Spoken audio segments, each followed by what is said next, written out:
Sama katakan amin. Tepuk tangan yang meriah bagi Tuhan Yesus. Silakan duduk Bapak Ibu yang saya kasihi. Welcome home GBI Pelita. Selamat datang, senang bertemu dengan Bapak Ibu Saudara di dalam gereja Tuhan GBI Pelita di sesi yang kedua. Bapak Ibu yang saya kasihi, saya undang untuk kita juga bisa melihat sosial media kita, ada Instagram, ada Facebook, ada YouTube GBI Pelita, silakan bergabung. Dan kalau saya khotbah, selalu saya usahakan ada live streaming dari Facebook. Nah saudara, saya mengajak kita untuk di 2021 ini, di masa pandemik yang tidak mudah kita hadapi, justru kita semakin terbentuk karakter ilahi dalam hidup kita. Yang paling penting adalah di bawah tekanan-tekanan yang kita hadapi, karakter kita terbentuk, karakter kita semakin ke arah karakter Kristus. Terlebih di bulan Mei kita belajar tentang karakter dimulai dari keluarga. Jadi karakter anak-anak itu dimulai dari keluarga, bukan dari gereja, bukan dari sekolah, tapi dimulai dari keluarga. Dan terlebih tema kita hari ini adalah menjadi orang tua teladan. Bapak Ibu yang saya kasihi, jangan merasa kecil hati kalau mungkin kita merasa keluarga kita masih jauh dari standar, jauh daripada kebenaran. Suami istri masih banyak konflik, suami istri masih banyak pertengkaran, anak-anak masih banyak yang melawan, atau situasi yang tidak terlalu baik dalam pernikahanmu. Percayalah, selalu baru sediakan Tuhan yang baru. Tuhan siapkan yang lebih baik ke depan. Jangan lihat yang di belakang, lihatlah ke depan, ada yang indah yang Tuhan sediakan. Amin. Oleh karena itu selama mendengar khotbah tidak perlu ada tuduhan, merasa bersalah. Semua kita punya salah, semua kita punya hal yang buruk di masa lalu. Tapi Tuhan berkata, masa depan yang cerah, masa depan yang penuh harapan yang Tuhan sediakan kepada kita. Tepuk tangan bagi Tuhan Yesus.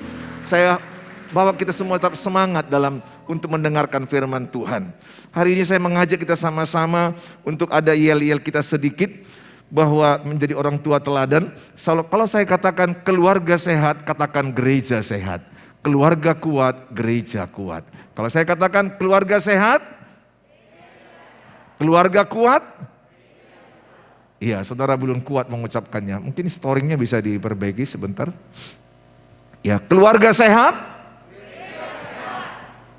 keluarga kuat.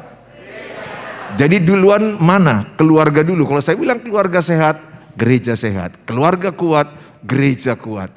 Lanjutannya kota kuat, bangsa kuat. Jadi sebaliknya mau menghancurkan bangsa, hancurkan keluarga. Jadi selalu dimulai dari keluarga segala sesuatu. Yesus sendiri pun lahir dari keluarga. Bapak Ibu punya semangat untuk memperbaiki keluarga yang lebih baik ke depan. Meskipun masa lalu kita banyak cerita-cerita yang membuat kita mungkin merasa bersalah atau masalah-masalah yang kita hadapi. Nah saudara yang saya kasihi, ya apa masih storing terus? Masih bisa diperbaiki? Sound systemnya, please. Nah saya ajak kita membaca sama-sama dalam kitab Amsal pasal yang ketiga, ayat yang pertama sampai ayat yang keempat. Ya.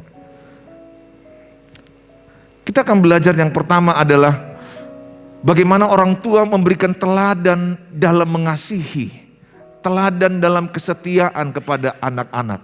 Amsal 3 ayat 1 sampai 4.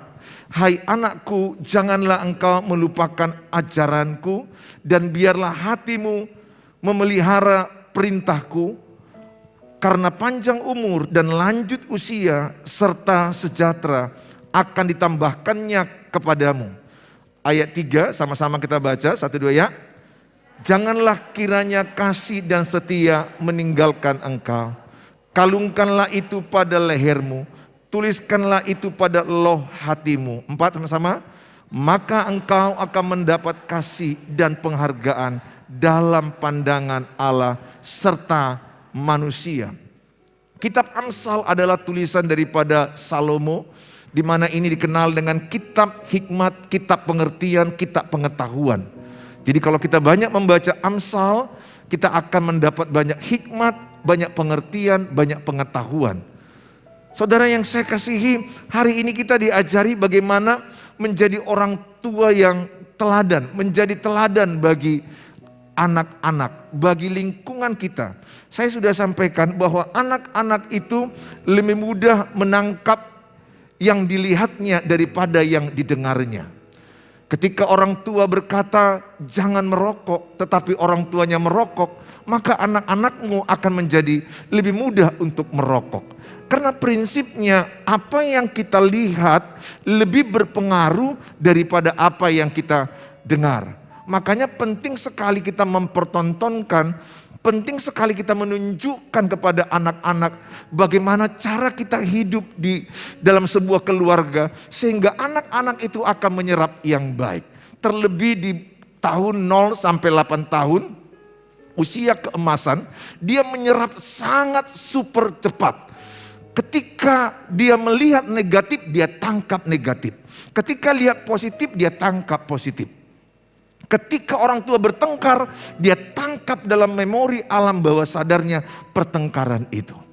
Makanya di alam bawah sadar kita ini punya power 80% terjadi apa yang kita percayai di alam bawah sadar kita. Oleh karena itu kita sangat penting mempertontonkan, memperlihatkan yang benar, yang baik kepada anak-anak. Makanya ada kata son like father, anak seperti orang tuanya. Oleh karena itu, ibu-ibu pertontonkan yang benar, ibu yang ramah, ibu yang penuh kasih, lemah lembut, maka anak-anak gadismu akan seperti itu. Saudara, kita boleh praktekkan, mungkin udah pernah dipraktekkan. Coba sama-sama angkat tangan kanannya semuanya. Coba sama-sama, 1, 2 ya, angkat tangan kanannya. Semua sama-sama angkat tangannya. Sama-sama kita pegang dahi kita masing-masing. Pegang dahi kita masing-masing. Coba lihat kiri kanan. Coba saya bilang tadi pegang dahi. Coba lihat kiri kanan. Saya bilang tadi pegang dahi. Coba walaupun pakai masker di masa pandemi, dahi kita tetap di mana? Dahi tetap di sini. Bilang sebelahnya dahi masih di sini. Mungkin karena beratnya masalah hidup kita sehingga dahi pun udah pindah kemari. Ini tetap dagu. Kenapa? Karena memang pengaruh apa yang dilihatnya itu lebih kuat. Makanya ada ibu-ibu bilang sama anak-anaknya kadang-kadang, kalian itu jangan kuat-kuat suaranya ya. Pelan-pelan suaranya. Dia membilangkan kepada anak-anaknya jangan kuat suara.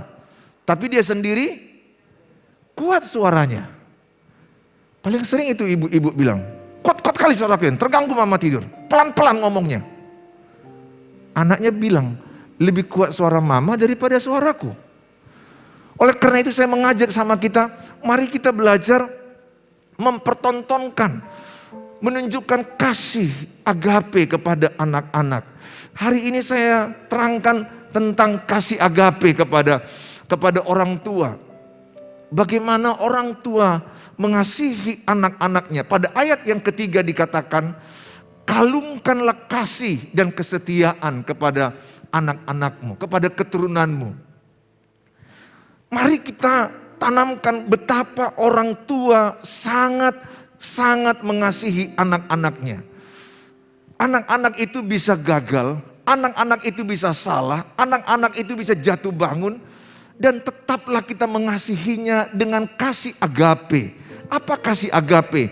Kasih Kristus yang sempurna itu mengasihi tanpa syarat, mengasihi tanpa batas, mengasihi tanpa minta dibalas, mengasihi dengan tulus. Itulah kasih agape. Kasih Kristus ada di hati saya mengasihi anak-anak saya dengan kasih agape. Saya mengasihi istri saya dengan kasih agape. Saya mengasihi sesama saya dengan kasih agape. Kasih yang tulus, kasih yang tanpa batas, kasih tanpa syarat, kasih yang tidak minta dibalas.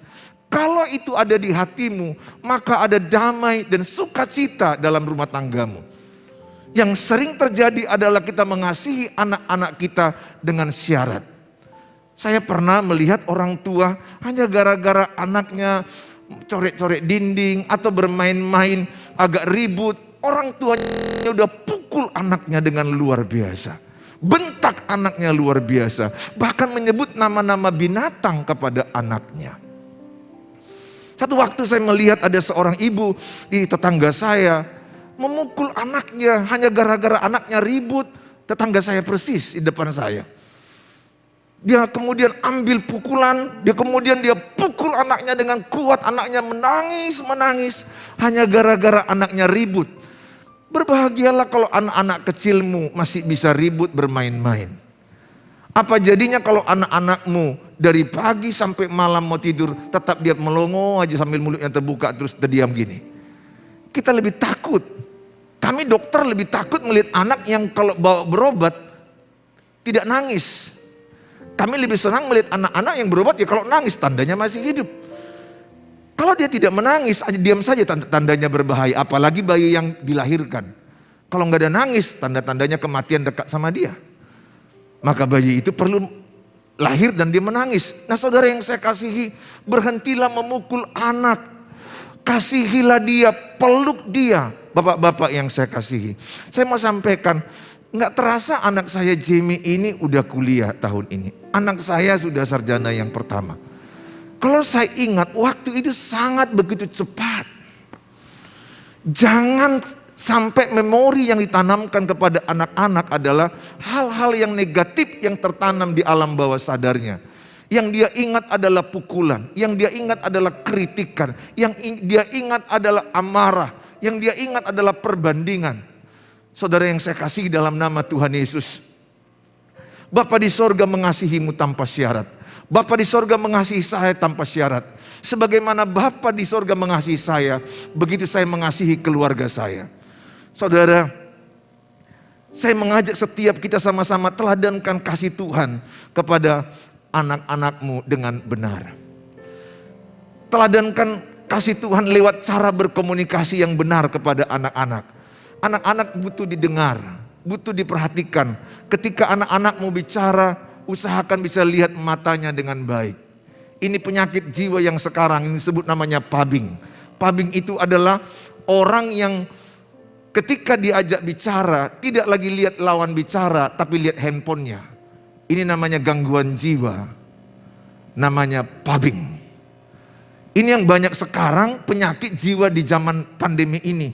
Banyak orang mengalami seperti itu. Ketika diajak oleh pasangannya bicara, pasangannya nggak lihat lagi wajah pasangannya, tapi pasangannya lihat gadget, lihat handphone. Ketika anak-anaknya mau bicara, bukan lagi ayah ibunya melihat anak-anaknya, tapi anak-anaknya melihat orang tuanya melihat gadget, anak-anaknya melihat gadget. Ini yang disebut kelainan jiwa namanya pabing. Terlalu berlebih-lebihan dalam menggunakan sosial media. Sehingga lagi tidak bisa melihat lawan bicara. Siapa di antara saudara yang mau mengaku jujur bahwa saudara mengalami seperti itu? Ketika diajak oleh orang lain bicara, tapi nggak lihat pasangannya lagi bicara. Sibuk lihat handphone, Facebook, yang jauh menjadi dekat, yang dekat menjadi jauh. Ini orang-orang bayangkan kalau rumah tangga seperti itu. Bahkan ada orang tua supaya anaknya jangan nangis, dikasihkannya handphone. Nah, langsung anaknya sibuk dengan main handphone. Dia pikir dengan cara begitu instan anaknya akan benar. Tetapi sebenarnya adalah handphone atau sosial media yang diberikan adalah untuk membuat komunikasi, mempermudah komunikasi. Tapi kenyataan menghancurkan komunikasi. Saya mengajak Bapak Ibu mulai belajar bagaimana kita belajar berpuasa menggunakan handphone. Saya sendiri pun berjuang untuk melepaskan handphone. Bagaimana saya tidur tidak menggunakan sosial media, jam 9 udah mulai siap-siap untuk dimatikan, saya fokus. Dan kami juga belajar ketika makan atau acara keluarga sekali-sekali bersama anak-anak dan istri. Kami belajar untuk handphone letakkan di meja di tengah dan kami bicara melihat wajah pasangan, melihat wajah anak-anak. Beberapa di antara kita di keluarga kita, di rumah kita udah sibuk dengan, udah menjadi manusia yang menyendiri, sibuk dengan handphone dan gadget kita. Saudara, mari kita membangun keluarga yang mempertontonkan, yang mengasihi mereka. Membangun mesbah keluarga, sangat penting membangun mesbah keluarga. Membangun doa, persekutuan. Saya percaya ketika membangun mesbah keluarga, saya percaya di situ ada kasih sorgawi yang luar biasa. Amin. Nah saudara yang saya kasih, apalagi kalau kita mau berbicara hal-hal penting kepada anak-anak, kepada hal-hal penting kepada istri. Saya sering sekali melakukannya itu ketika kami habis doa pujian, penyembahan, sharing sedikit, kemudian kami bicara dari hati ke hati. Jadi gunakan kuasa daripada mesbah doa, kuasa daripada doa itu mendatangkan damai sejahtera, sehingga kita bisa bicara dari hati ke hati. Apakah ciri keluarga sehat? Ciri keluarga sehat adalah nyaman dalam berkomunikasi, nyaman menyampaikan apapun kepada keluarganya, nyaman menyampaikan kepada pasangan. Tapi ciri keluarga yang sakit adalah sedikit bicara langsung meledak, sedikit bicara langsung marah, sedikit pembahasan langsung ribut. Keluarga sekarang banyak mengalami yang sakit seperti itu. Saya berdoa, saudara dan saya hari ini akan pulang menjadi keluarga yang sehat, keluarga yang kuat, keluarga yang diberkati oleh Tuhan Yesus. Amin. Saudara, mulai membangun komunikasi yang sehat. Sekali lagi, nyaman berkomunikasi. Katakan 1, 2 ya.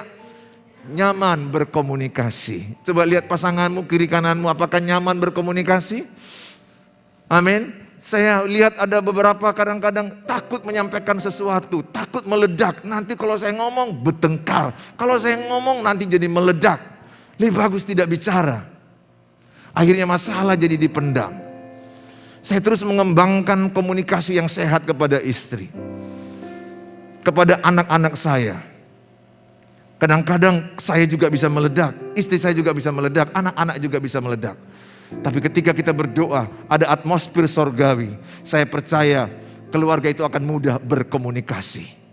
Pertontonkan video yang baik kepada anak-anak, penuh dengan kasih. Ibu-ibu sering peluk anakmu. Bahkan survei membuktikan ketika anakmu demam, engkau peluk, itu bisa menurunkan demamnya lebih cepat. Pelukan itu membuat penuh dengan rasa penerimaan. Dan orang tua sering memuji anak-anaknya, sering memberikan jempol sama anak-anaknya. Kamu hebat, kamu luar biasa. Ketika ada kekurangannya, jangan langsung kritik. Banyak memuji, pujian kepada anak-anak menimbulkan rasa percaya diri. Berhentilah mengutuk anak-anakmu. Apa yang kau perkatakan itulah doamu. Apa yang kau perkatakan itu adalah benih, dan itulah yang kau tuai. Kalau engkau berkata kepada anakmu, engkau anak baik, engkau anak pintar, engkau diberkati, engkau berhasil, engkau anak yang luar biasa, engkau naik jadi kepala bukan menjadi ekor, engkau melimpah tidak kekurangan. Apa yang kau tabur dengan konsisten, itu akan terjadi kepada anak-anakmu. Anak-anakmu akan menjadi kepala bukan ekor. Anak-anakmu naik tidak menjadi turun. Anak-anakmu melimpah tidak kekurangan. Walaupun faktanya dia mungkin masih jahat, faktanya dia masih penuh dengan kesalahan. Tetap engkau mengasihi dia dan tetap konsisten memperkatakan yang baik. Saya bersyukur buat 2 anak kami. Kami terus mendoakan masa kecil mereka. Kami tumpang tangan bersama-sama. Kami tanamkan firman Tuhan. Sejujurnya ketika tumbuh masa kembang mereka di remaja, kadang-kadang bisa menyimpang, kadang-kadang bisa melawan. Tapi kembali kepada dasar yang pernah mereka ditanamkan, yaitu takut akan Tuhan. Orang tua sebanyak mungkin taruhkan tanganmu kepada kepala anak-anakmu. Berdoa, berkati dia dengan berkat. Percaya saya katakan, kalau ibu dan bapak konsisten dengan memperkatakan, konsisten mendoakannya. Lihatlah kata firman Tuhan, apa yang kau tabur akan engkau tuai. Apa yang kau perkatakan itu yang akan jadi. Karena ada kuasa dalam perkataan. Pak, tapi dia akan melawan saya. Pak, dia bandal. Pak, dia melawan saya. Saya katakan, kalahkan kejahatan dengan kebaikan. Rangkul dia. Lihat Yesus mengalahkan kejahatan kita dengan cara apa? Mati di kayu salib. Mengasihi kita. Ibu, bapak, dengan kita marah, dengan kita pukul, dengan kita usir, dengan kita sakiti, itu menambah lukanya. Tapi dengan penuh penerimaan, dengan penuh dengan pujian, penuh dengan support sama dia, engkau bisa. Nanti akan ada video yang akan kita lihat bagaimana orang tua yang penuh kasih sayang sama anaknya, yang cacat tapi dia kepingin bertanding olahraga. Yang kedua adalah kita belajar bagaimana teladan dalam ketaatan. Kita belajar bagaimana menjadi orang tua yang menunjukkan ketaatannya kepada firman Tuhan. Amsal 3 ayat yang ke-11. Amsal 3 ayat 11 sama-sama kita baca 1, 2 ya. Hai anakku, janganlah engkau menolak didikan Tuhan, dan janganlah engkau bosan akan peringatannya. Sekali lagi 1, 2 ya. Hai anakku, janganlah engkau menolak didikan Tuhan, dan janganlah engkau bosan akan peringatannya. Ayat ini jelas berkata, jangan engkau menolak didikan Tuhan. Jangan engkau bosan. Ini masalah kadang-kadang pada anak-anak. Ketika diingatkan berulang-ulang, bosan, menolak. Padahal kitab Ulangan jelas berkata, ingatkan anakmu berulang-ulang. Berulang-ulang artinya terus menerus. Saat di rumah, saat di luar rumah. Saat kita ada di mobil, saat kita ada di rumah, saat kita makan, saat kita jalan-jalan. Berulang-ulang menasehati anak-anak. Jangan bosan-bosannya. Dan saya berdoa supaya setiap anak-anak di sini dengan sukacita menerima didikan ayah dan ibumu. Karena ayah dan ibumu tidak selamanya ada bersama dengan engkau.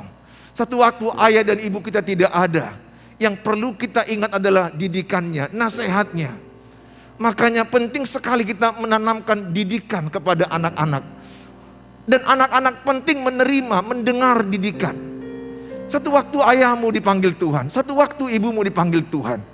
Tapi yang diwariskannya adalah cara hidupnya, didikannya, nasihatnya. Ingat, tidak selamanya orang tuamu hidup.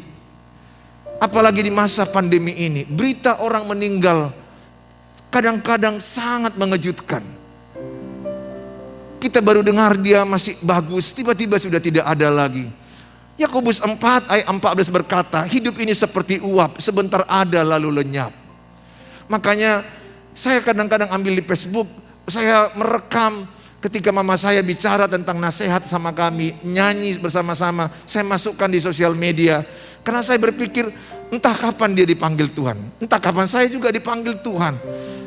Anak-anak muda, selagi masih ada waktumu, telepon papa dan mama. Minta nasihatnya, minta didikannya. Terlebih ketika engkau memilih jodoh, memilih pacar. Jangan suka-sukamu. Libatkan ayah dan ibumu, tanya apa masukan mereka. Ketika engkau memilih pekerjaan, ketika engkau melakukan sesuatu, alangkah baiknya engkau sebanyak mungkin bertelepon, minta nasihat, minta didikan. Orang tua yang benar adalah mau mengakui kegagalannya kepada anak-anaknya. Ketika kami bertengkar cukup berat suami istri, kami berdua mengaku kepada anak-anak kami. Dan kami minta maaf atas kesalahan kami. Ketika orang tua minta maaf kepada anak-anak, anak-anak justru lebih menghormati orang tua. Bukan merendahkan orang tua.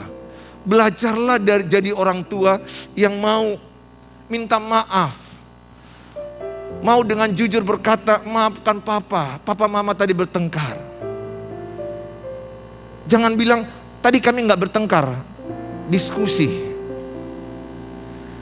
Padahal suaranya udah menjerit entah sampai kemana-mana. Anaknya berpikir, oh diskusi seperti itu. Maka lama-lama dia berpikir, oh diskusi seperti itu, maka dia akan diskusi pun seperti itu juga. Jujur aja, maaf, anakku baru 2 tahun, anakku baru 3 tahun. Tapi itu akan terekam di hatinya, mamanya minta maaf, papanya minta maaf. Orang tua itu bukan benar terus. Apalagi kita dulu pun salah diasuh, salah dididik. Sehingga yang salah perlu kita perbaiki. Perlu kita mengaku dengan jujur. Semalam ada hubungi saya, Pak Pendeta, di daerah kami kalau orang tua minta maaf itu dosa. Orang tua tidak boleh minta maaf sama anak-anaknya. Salah, saya katakan. Orang tua bisa salah. Apalagi ketika bertengkar, itu akan terekam. Saya pernah mengingat pertengkaran kami. Saya bisa lihat wajah si Hani pada waktu itu menggigil dan ketakutan. Usianya lebih kurang 4 tahun, 5 tahun. Ketika kami bertengkar berat, dia menggigil dan ketakutan dan nangis. Bahkan dia sesak napas. Saya sampai menangis. Dan saya berkata minta maaf. Bahkan ketika dia dimasukkan nebulizer, Saya berdoa sama Tuhan, minta maaf aku Tuhan. Saya juga minta maaf sama anak saya. Saya katakan minta maaf Papa. Saya peluk, saya sayang. Saya mau berkomitmen untuk baik samamu, berkomitmen untuk benar. Tapi kami berdua kadang-kadang dikuasai ego dengan ego. Saya merasa benar, dia merasa benar. Kami berdua ketemu di puncak dan kami sama-sama mengeluarkan suara yang cukup kuat. Dan anak-anak tidak suka dengan keributan. Anak-anak tidak suka dengan pertengkaran. Anak-anak suka dengan rumah yang damai. Bukan harta, bukan uang, bukan jabatan. Dia suka rukun dan damai. Maka Mazmur 133 berkata, sungguh alangkah baik dan indahnya keluarga yang rukun dan damai. Bukan yang baik itu harta atau jabatan. Bapak Ibu, kalau kita pernah gagal, perbaiki ke depan. Saya bukan sekali gagal, saya bukan 2 kali gagal. Berkali-kali saya mengalami gagal. Tapi saya bangkit dan saya peluk anak-anak saya. Saya ambil komitmen. Saya menjadi papa teladan bagi mereka. Saya menjadi suami teladan bagi mereka. Saya mau menjadi pribadi yang mereka banggakan. Bukan karena kehebatan saya, tapi karena aku mengasihi mereka apa adanya. Maka dalam kesalahan, dalam kekurangan saya pun mau mengaku jujur sama mereka. Papa salah, maafkan Papa. Mama juga mau minta maaf. Puji Tuhan kami berdua pelan-pelan growing dan bersama dengan anak-anak juga growing lebih baik dan lebih baik. Semua karena kasih karunia Tuhan. Sekali lagi, sekali anak dibentak, itu memorinya rusak. Sistem sarafnya rusak. Bentakan itu merusak sistem dalam tubuhnya. Saya mengajak kita belajar taat melakukan firman Tuhan. Orang tua yang belajar menepati janji. Kalau kita belajar menepati janji, maka dia percaya Bapa di sorga itu adalah tepat janji. Karena orang tua adalah wakilnya Tuhan, gambaran Tuhan. Kita belajar menjadi orang tua yang jujur. Kita belajar menjadi orang tua yang murah hati, suka menolong. Maka anak-anakmu juga suka menolong. Maka anak-anakmu juga suka memberi. Kalau orang tua suka memberi, maka anak-anak juga suka memberi. Jadilah orang tua yang murah hati. Bahkan ajarkan anak-anakmu ketika ada orang ke rumahmu yang buta, jangan tutup pintumu. Jangan suruh anakmu tutup pintu. Kau mengajarkan kepelitan kepada dia. Ajarkan dia buka pintu, berikan minum, berikan makan, berikan uang sekedarnya. Orang tua yang murah hati, anak-anaknya akan murah hati. Belajar mau menolong orang lain. Belajar peduli sosial kepada orang lain. Nah saudara yang saya kasihi, yang berikutnya yang ketiga adalah teladan dalam mengandalkan Tuhan. Bapak Ibu yang saya kasihi, jelas dikatakan dalam Amsal 3 ayat yang kelima. Amsal 3 ayat yang kelima. Percayalah kepada Tuhan dengan segenap hatimu dan janganlah bersandar kepada pengertianmu sendiri. Percayalah kepada Tuhan dengan segenap hatimu. Bukan mengandalkan diri sendiri. Dalam menghadapi masa pandemik yang sulit ini, semua pun kita mengalami kesulitan. Tapi Yeremia 17 ayat yang kelima dan Yesaya 17 ayat yang kelima dan ke-7 berkata, diberkatilah orang yang mengandalkan Tuhan, terkutuklah yang mengandalkan manusia. Ajarkan anak-anakmu seperti, Yeremia 17 ayat 5. Saya baca Yeremia 17 ayat 5. Beginilah firman Tuhan, terkutuklah orang yang mengandalkan manusia, yang mengandalkan kekuatannya sendiri, dan yang hatinya menjauh daripada Tuhan. Yeremia 17 ayat 7. Diberkatilah orang yang mengandalkan Tuhan, yang menaruh harapannya pada Tuhan. Ajarkan sama anak-anak, ajarkan kepada hidupmu bahwa kita terbatas, kita nggak ada apa-apanya. Tapi ketika kita mengandalkan Tuhan, diberkatilah orang yang mengandalkan Tuhan. Jangan mengandalkan general, jangan mengandalkan daging, jangan mengandalkan kekayaan, jangan mengandalkan kekuatan. Tapi kita belajar dalam kitab Yeremia 17 dikatakan mengandalkan Tuhan. Kalau kita mengandalkan Tuhan, bagi Tuhan tidak ada yang mustahil. Amin. Bagi Tuhan tidak ada yang tidak mungkin. Ajarkan mereka selalu mengandalkan Tuhan. Bangun pagi berdoa, cari Tuhan ketika mengalami kesulitan. Bukan lamanya doa, bukan banyaknya baca ayat, tapi ada di hati kita, ada di hati mereka. Mereka mau mengandalkan Tuhan. Satu waktu orang tua tidak ada, Tapi ada Bapa di sorga yang menemani mereka. Bapak saya sudah meninggal tahun 86. Tahun 86 kami ditinggalkan. Untuk kami kuliah itu sulit sekali. Saya bahkan dapat ancaman, kalau kau tidak lulus di negeri, uang mama tidak sanggup mengkuliahkan kalian di swasta. Berarti saya menganggur. Karena 2 sudah di swasta. Kemampuan saya terbatas. Tapi saya ingin kuliah. Saya belajar. Dengan kepengetahuan saya pasti kalah. Saingan cukup berat, tapi saya bersyukur saya belajar mengandalkan Tuhan. Dan Tuhan berikan kelulusan. Bukan berarti kalau kita nggak lulus, Tuhan nggak berkati. Tuhan punya rencana yang lain atas hidup kita. Amin.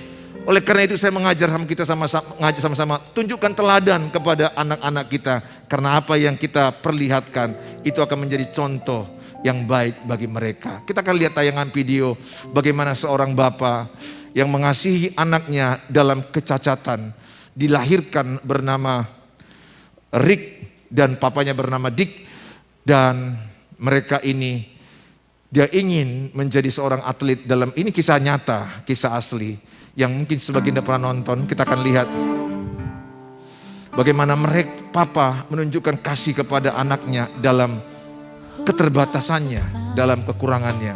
Ini menggambarkan kasih Bapa di sorga. Seorang bapa dan seorang anak. Bapaknya bernama Dick.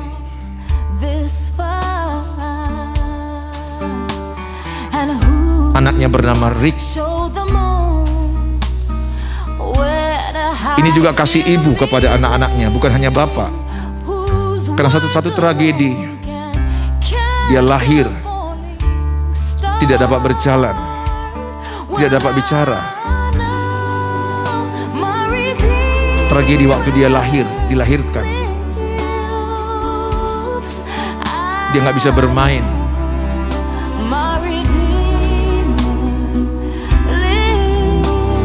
Tapi mereka terinspirasi dengan kebersamaan.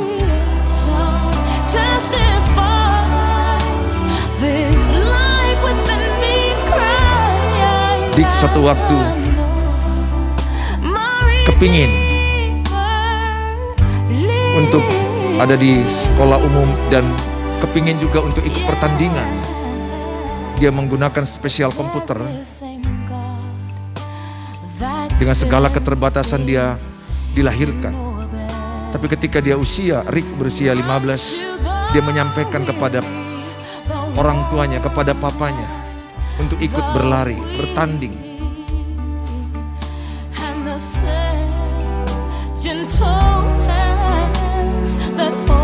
Ini adalah pengalaman pertama dari hidupnya.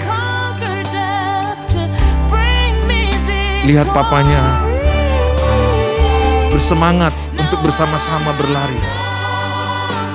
Begitulah Bapa di sorga, dengan segala keterbatasan kita, dengan segala kesalahan kita, kekurangan kita, bersemangat untuk kita bangkit.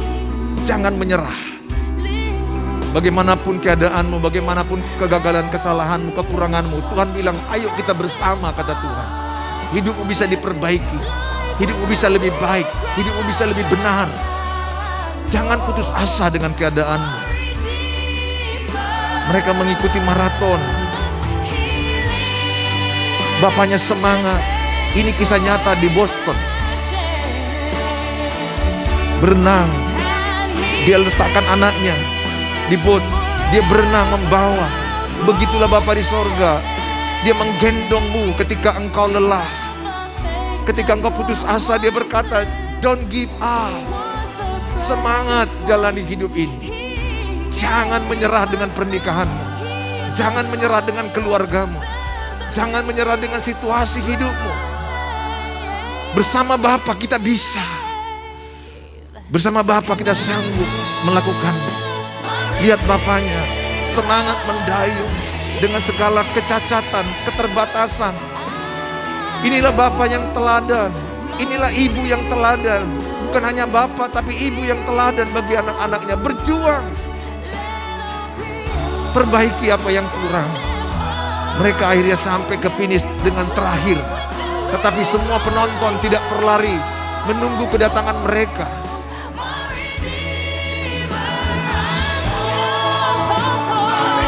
Sampai malam anaknya begitu merasa bangga di hatinya melihat papanya. Terima kasih Papa, terima kasih Ayah. Bersama mereka berlari. Ini hati Bapa di sorga. Bersama Bapa di sorga engkau bisa lari menghadapi masa pandemi ini. Bersama Bapa di sorga engkau bisa menghadapi hidupmu. Bersama Bapa di sorga engkau kuat. Bersama Bapa di sorga engkau sanggup melihat masa depan yang penuh harapan, yang penuh dengan kecerahan. Jangan putus asa. Ada Bapa di sorga mengasihimu. Mungkin beberapa di sini anak-anak muda, anak gadis, engkau disakiti papamu, disakiti mamamu. Engkau tidak bisa mengubah masa lalumu, tapi engkau bisa mengampuni masa lalumu. Engkau berdamai dengan masa lalumu, dan engkau bisa menatap ke depan. Ada Bapa di sorga bersama dengan engkau. Tuhan sanggup memulihkan setiap kita. Mari kita berdoa. Seperti Bapa sayang anaknya, demikianlah kau mengasihiku. Kau jadikan biji matamu, kau berikan semua yang